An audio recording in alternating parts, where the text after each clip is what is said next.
লবণের প্যাকেট খুলে 50 কোটি টাকা খোঁজে, ওনারা বিছনার চাদর উঠায় 50 কোটি টাকা খোঁজে। যাই হোক, পরে আমাকে ওনারা নিয়ে গেল, তখন প্রায় রাত 2টা বাজে। আসলে আমি মানসিক শারীরিক দুইভাবে অনেক অসুস্থ। কোনোভাবে বেশি কথা বলার মতো বা এখানে আসার মতো ক্ষমতা ছিল না, বা অনেক কষ্টেই আসছি। আপনারা হয়তো খেয়াল করতেছেন যে আমি অনেক কষ্টে এখানে কথা বলতেছি, কিন্তু আপনাদের মনে এত প্রশ্ন বা মিডিয়াতে এত গুজব ছড়ানো হচ্ছে, তাই কিছু কিছু বিষয় ক্লিয়ার করে দিব, বাকিটা হয়তো আপনারা পরে জানবেন।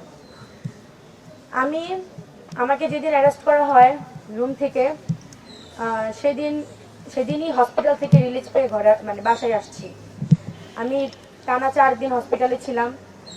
আমাকে অনেকে দেখতেও গেছিল, আমি অনেক অসুস্থ ছিলাম। আমি 25 তারিখ সকালবেলা 24 তারিখ সকালবেলা আমি হসপিটাল থেকে রিলিজ নিয়ে বাসায় এসে শরীর অনেক দুর্বল ছিল, তখন আমি ওষুধ খেয়ে ঘুমের ট্যাবলেট খেয়ে ঘুমাইতেছি। হঠাৎ করে রাত্রেবেলা উঠে দেখতেছি কি আমার আম্মু কান্নাকাটি করতেছে, রুম ভর্তি পুলিশ আর আর্মি। তা আমি যখন ওনাদেরকে জিজ্ঞেস করলাম আপনারা কেন আসছেন, ওনারা বললো আপনার বিরুদ্ধে সার্চ ওয়ারেন্ট আছে। তা আমি পরে বললাম সার্চ করেন। ওনারা লবণের প্যাকেট খুলে 50 কোটি টাকা খোঁজে, ওনারা বিছনার চাদর উঠায় 50 কোটি টাকা খোঁজে। যাই হোক, পরে আমাকে ওনারা নিয়ে গেল, তখন প্রায় রাত 2টা বাজে। নিয়ে যাওয়ার পরে যখন থানায় আমাকে হস্তান্তর করা হলো, আমি টঙ্গী পূর্ব থানায় আমাকে নিয়ে যাওয়া হয়েছিল। যদি আমার মামলাটা কালিয়াকৈর থানায়, টঙ্গী পূর্ব থানায় যখন নিছে, যে পুলিশগুলা আমাকে দেখে সবসময় আপু বলে সম্মান করত, তাদেরকে একবার রিকোয়েস্ট করছিলাম পা পর্যন্ত ধরে যে আমাকে জেলের ভিতরে রাখে না, আমাকে একটু বাইরে বসান, এই জেলের ভিতরে রাখলে আমি মরে যাব।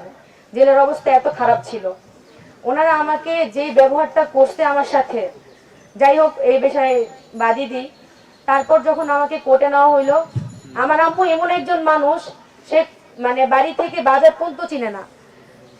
আমার বাবা জামাতে গেছে 4 মাসের জন্য, আমার মার পাশে কেউ ছিল না। আমার মা সবার দাঁড়ে দাঁড়ে ঘুরছে কিভাবে আমার মেয়েকে বের করব, কোন ইকুল ধরবো, কিভাবে কি করব।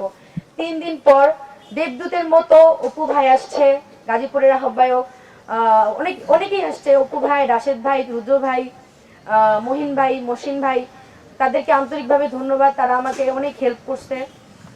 কিন্তু আমি 11 দিন জেলে থাকায় যে পরিমাণ নির্যাতিত হয়েছি, আমার রিমান্ড 2বার হয়েছিল।